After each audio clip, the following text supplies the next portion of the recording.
loud. And she just, wait, this is the mirror, and this is Jenna. Oh. She walked right into herself, and you're just like, how's the fine art? California, like, homeboy, what? Bless her heart. I have no voice. It's fine. Give us what you got. Let's hear it. Okay. Been recording. Have you been recording? Yes. You just cut this out. Yeah, crop it. One.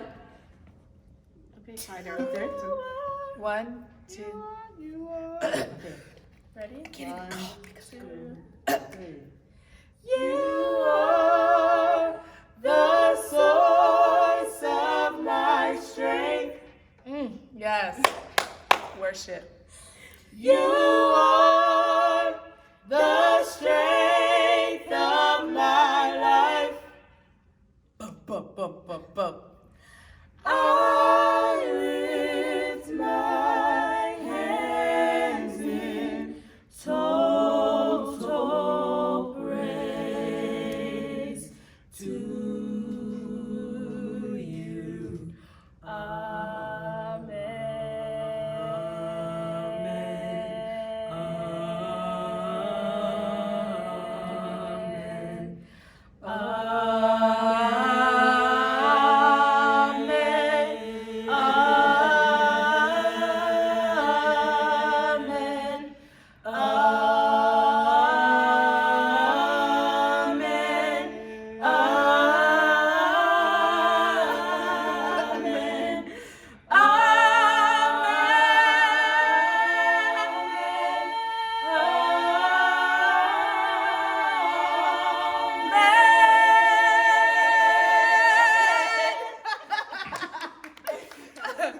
All right. What was some of the funniest moments on the trip? Oh my goodness. The funniest, okay, I'm not gonna lie. The funniest moment I would have to say was every moment because my choir is hilarious. Okay, and I'm not gonna lie, like, they're just so funny. Like, literally, I don't think this is a good thing, but like, they make a joke out of everything. And because of that, everything is funny. Especially when we go visit churches, our group chat is chat is funny. Like when we make a mass group chat with all the tenors, all the altos, even you, all the sopranos, you know, it is funny. The memes, they have these memes on deck. Like you could say something, I will say something at 11:59, they respond at 11:58. That is how funny, that's how much they have these stuff on deck. So honestly, my choir, they're just funny. Like there's never a dull moment. I know we're supposed to be serious, but they're just hilarious. They're great. They're funny.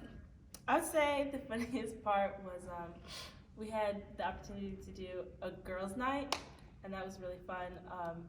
Honestly, yeah, like Jill said, every moment, every single time we would get on the bus, we would crack a joke about something, and then just as the days went on, we just had more and more inside jokes. After a while, we just have to give each other a look, and then we just start cracking up. So, yeah, we just give them like. Yeah. So yeah, all of it was really funny. They really said it. What y'all said? We're great. Like, I think one of my specific favorite moments was when we first landed in Sacramento and we were waiting for our host to come get us. And then when we all got in the van, we were all exhausted and we found out the wait time that we had. And I was sitting by Jill and it was just so funny. And everything is so much funnier when you have to laugh quietly. So it was just like, that was like the best start to the trip. I'm like, it's about to be hilarious. And it was. So everything was funny though. I think one of my funny ones was me trying to get in that van. And I had to go all the way to the back. I am really tall, so every time I got in, trying to get in, she had to hoist herself up. Jill would be right there literally laughing at me, not trying to help me. Not trying to help me. Literally almost fell trying to get in the van. So I think that was the most hilarious thing. It was so funny. She actually punched me after that, but it's whatever. She didn't have to hoist her, she'd be like, okay. And then I remember I lost it because before Sade, she just looked at the van and she put her arm on the thing and she just took a deep breath. She's like, like she knew what was going. She was getting ready and she was like, that was so bad. Oh my gosh, it was so funny. Oh my gosh. Nobody told you to sit in the back though. Nobody told her to sit in the back. She wouldn't sit in the back. So. We had some drivers who just. Oh yeah, some of the drivers they like to brake check us over here. So, you know, that's the fun part. What was It'd be like that. was there, I guess, a serious moment ministry-wise on the trip that you could talk about? That something I hit answer you? All of you guys get answer. Oh, okay. What was the question? Oh, Sorry, I didn't hear the question. what was the serious part of the trip? Like a moment that hit you that you was like, man, this is God, or I felt this, or I see God working, or So for me, when we went to the children's hospital, whew, Lord have mercy. So where we sang up, like the thing or whatever, the stairways were clear. So like the railings were clear so the kids could see us and stuff like that. And the kids were waving, and I get it, I've been to hospitals, I've been to this, I've been to that. I've sang before in hospitals and stuff. But I think the type of hospital, first of all, and second of all, I had the opportunity to sing next to Christelle, and Christelle made a comment, and it really just, something in my heart, it set off something in my heart. She said that they're so small, they can't even see over the railing. And for some reason, it just took me out because it's like, this is how they're spending their life right now. Like they're so small, they can't even see over. But by the grace of God, they're alive. And I think it was really cool that we're able to sing to them, minister to them, and give them something to look forward to, because oftentimes in hospitals, people only come around holidays, you know? Like, oh, it's Christmas, it's Thanksgiving, let's do something nice. No, come now. Come in the middle of March, whenever we went. We went in February. Come in the middle of February. Come sometime other than a special holiday, because you come, there's a mass wide of happiness, and then you leave. And those kids are still left there. So for me, just being there, it just set off something within me. Like, I felt so bad for those kids, but at the same time, I felt God. You know, I know that at that moment, I was feeling that, you know what, they're going to get over this, whatever they're in there for. You know what, God has a certain plan for them. And even though it may be different than mine, even though I'm living my life a different way, he has something for them, and their greater is coming. And I just wanted to give them a hug, and I couldn't. And it was just so hard. So I just had a lot of emotions in me. And I just it made me more happier to sing to them, because I really wanted to do something for them. And honestly, that is the most I can do for them at that time. So that was a moment that I really loved. I loved being there. I enjoyed it. And even though I was crying, they were definitely tears of happiness and stuff like that. So that was my moment. Mine was when we was at Damian Chetler's church, when we were singing We Offer Praise. It was like we ended the song, but then when he came up there, I just felt, I don't know, it was like a burden just lifted off of me, because he just was saying thank you for your goodness and mercy. You didn't have to do it, but you did. You still gave it to us time and time again. There's been times where, we don't talk to God and we just push him away because something is not going our way, but then we'll talk to him when we really need something. So that time I was just like, God, thank you for your grace and your mercy towards me, because you didn't have to give it to me. So that, I was literally crying for a couple minutes, because it really touched me like never before. I would say for me, one of my most memorable serious moments was when we were singing at the very last church we were at, and I think the last song we did was Total Praise Medley. That song always takes me there, and in particular, I was very emotional that day because we had already sung so many churches, we were all tired, and yet somehow God had still given us the energy that we needed to get through this last concert set and sing this song, and we still had voices somehow. And after we finished singing, we went out to the audience and we had the opportunity to pray with some of the people that attended the concert. And the woman that I prayed with, I told her, I was like, oh, my name is Ruth. And she said, oh, my sister's name is Ruth. And even though it was just a really small moment, it was just that opportunity that we had to just connect with somebody in the audience that we may not have normally had the opportunity to do. So I was just really happy that even though sometimes we may not be able to minister to ourselves, or we may not, spend time with God the way that we should. I was just happy that I was able to, pray with that woman, and I just hope that the little time that I was able to spend with her, the little time that she was able to hear us minister, she was just affected by it. So, yeah. For me, there was 2 moments that really stood out for me. One of them was kind of like over the course of Sunday when we kept sitting at different churches. Pastor Chandler would, but Pastor Chandler, he would like introduce us, and then something that stood out to me that I laughed at, he was saying like at Oakwood University, we don't have a good basketball team, we don't have a football team, but like our choirs are really great, and there's like 100 members, 200 members. And I told Jill, I was like, we don't even have like that many members, because right now we only have like 60, 70 members. And I was like, the people who make up the members are probably like angels. And literally throughout the day, I saw the manifestation of literally, there was no way we would have been able to sing all those events and still sound good. But I truly felt as if angels had come up and like surrounded us and was helping us sing. But the second moment that stood out to me was at the last church when we went to pray with the members of the church. There was this lady we prayed with, Portia. Her husband is going through dialysis, and it was important to me to be able to talk to her and see that even though her husband was going through dialysis, he was still going out and visiting other people who were sick. He was still trying to come to the church because he's an elder, and he was still doing his part in the church. And it made me feel shameful for even like not wanting to get up to go to church, not even wanting to be part of anything that had to do with God. But somebody who's in dialysis that has to come almost 3 times a week just to be able to like go through the machines to be able to live. And they're weak, they're tired, they're aggravated, but they're still doing ministry. It showed the importance of, it's bigger than who we are. Like this, as often as we like to think it's only us in our own little world, we're not the only ones living in it, and we're put here on this earth to minister to others, and that's what we should be doing.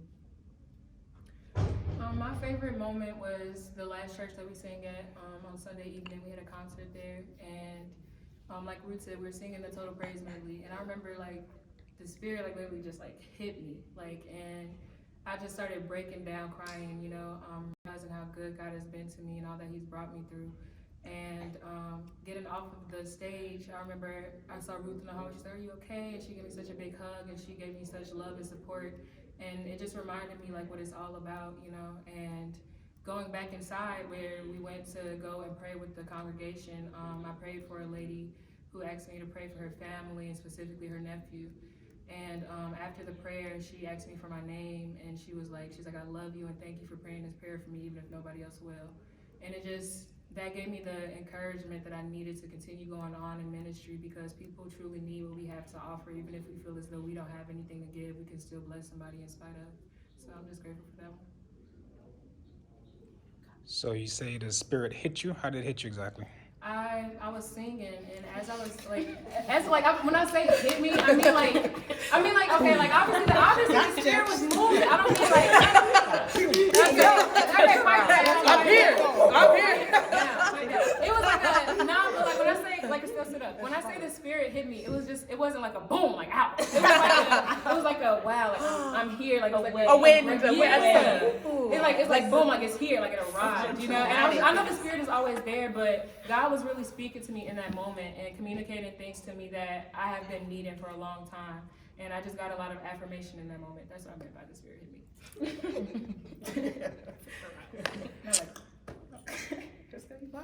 And we out. No, he's thinking. Guys, you should join VOT. Join VOT. We love you so much. Cannot wait to see you. Join VOT. Hopefully you'll be here for Alumni Weekend. Even if you want to come in August to see us, please do. Thank you. Yeah. And if you're in Jersey, we're coming to Jersey next year. So Okay. we are, guys. I live in Jersey. Okay. All right. What about social sightseeing? What was some highlights on the trip? I said my sightseeing, but I won't tell you about the 2 peaks. I will tell you about the seals. Okay. Those are cute. The seals were not. They were cute. I didn't think they were cute. I've never seen a seal up close before. Well, one, they were I've never seen. They're like. I felt very. I felt very uncomfortable because So this is supposed to be your favorite, not this your... is no, guys. I'm getting there, but it pushed me to kind of like. Listen, you're messing up my speech. She messed up my speech, y'all. You know what? I'm gonna change my sightseeing. Next, we walked the pier. And there was this store that we saw with like fake people in them. Do you remember that? Like there was Beyonce. Oh. Do you remember? Yeah, with, that like, wasn't the that pier, wasn't though. at the pier. that was not the. Where was that? No, it that was was when we were the- going back to the yeah, bus. that was Madame Tussauds, the wax. Oh yes, we went to the wax place. Okay. We didn't go Okay. to the wax. You know what? Don't join VOT if you want to see it. If you want to be with them, don't do that. No. We're not gonna be here. You know what? I have no favorite place. I have no favorite. California is My terrible. favorite place. Terrible. My favorite place was also the pier. Everything that we did on, was that Tuesday? Yeah. Everything that we did on Tuesday was really, really fun.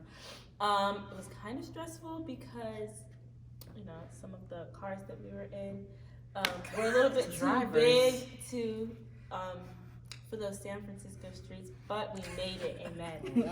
And it was just really pretty there. It was really nice, and I was really happy that we had the opportunity to see everything there. And then, like Jill said, that's why I think it's called Twin Peaks though, but that's fine. I did say twin. I thought you Oh, said two? two. It's- Yeah. You know, my accent, English is my second language, so Anyways, sometimes I we struggle went with to Twin Peaks, and we got to see the whole city of San Francisco, and it was really pretty. So that was my most. Wait, can you two say it again? Twin Peaks? Okay, so back to what I was saying about the seals. okay. No, let me tell you about the seals. Sade. I enjoyed the Sade. seals. Okay, so mine was I had fun at the pier as well because I found this store and it just catch. Oh my gosh, she's so so in love with the wonderful. store. Because it was a lefty store and I'm a lefty. I may be lefty, but I'm always right. So that store was just amazing. It was a little bit on the expensive side, but I still got a notebook and a T-shirt, and I was just so happy to be in there. Like they had a cup in there that only left-handers could use, and if a right-hander would use it, they would be upset because it would be on their clothes. So I was just really happy because it's hard out here for these left-handed people, man. God. You get the Is cat it- in your They hand, ain't got right the in, regular like- scissors, can openers. That's the most hardest thing I struggle with to this day. But that store was just great. So I really had fun with that. And just seeing the whole city of San Francisco. That was just so amazing. Like, okay. He said, on the scene. Great. So I enjoyed seeing. Okay, so Christelle. Wait, no. So okay, even though so- the seals, like, It's rude to talk over people. even you just talked over me. So even though the seals were not what I expected, because they were smooth, but they were also hairy, and it just looked like really patchy. So I was like, ew. But after they jumped in the water, they were cuter. But anyway, I like the seals because there was this one seal that he or she got off the water and came back on like these board dock thingies, and they started doing poses. Like it did like one cute thing, and I was like, that is so cute. And then we were all smiling at, I don't want to say it, but like him or she or her or whatever. And then it was like, and it was just so cute. It was like, so I feel like the seals, like they knew we were there, and they started, like popping out and stuff like that. And I thought that was really cute. So that was my favorite moment about the pier. My favorite moment after almost dying in San Francisco because How did you die? the streets were like this. Oh yeah, the streets Not were a high. fan. Not a fan at all. Nope. Whoa, what are you doing? Literally. Anyway, my favorite moment, Shout out. or my favorite scene area, was Twin Peaks, as everyone was saying. Just I just love areas where you're able to be all the way up and you feel like you're on the top of the world. And just to see like literally the whole city of San Francisco. Definitely. In my city. Aside from God.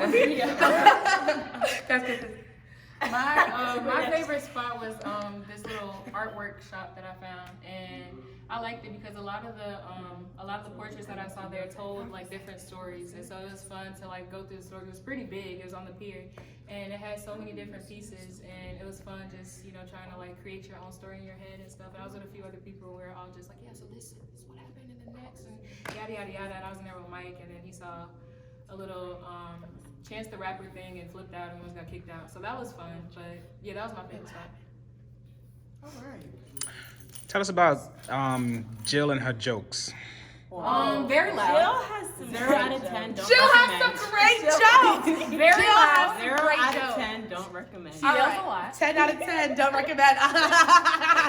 Now, guys, listen. He asked Oh my us gosh. that, Wait. too. Yeah. Wait. I'll tell you guys a joke. But he didn't ask for that. I think the thing about Jill's jokes is that she laughs harder than everybody else. I think Because that's my I'm favorite part. funny. She was gonna make you laugh just because Listen, she's so amused by herself. I want y'all to come to Oakwood, but not gonna lie, some of these people are uncultured. I'm so funny, okay? So, this is a joke. Oh, I told in the California group chat. Oh, wait, you guys heard it then. It's okay. Yeah. Did you read my joke? Oh, okay. Well, I'll say since David didn't read it. Why was 1, 2, 3, 4, 5, 6 afraid of 7? 7, 8, 9. 7, 8, Because 7, 8, 9. Why did Sally fall off the swings? Because she had no arms. Ruth is Knock, the only knock. laughing. Knock, That encourages you. knock, knock. Say who's there. Not Sally. Because she ain't got no arms. Did you hear that last one? It's funny. Y'all. It's not good. It's funny. There was this one I saw. There were like peas in a pod, and they all were smiling. And Oh, that's the then one we it first said, heard. "Yeah, it said you make me happy."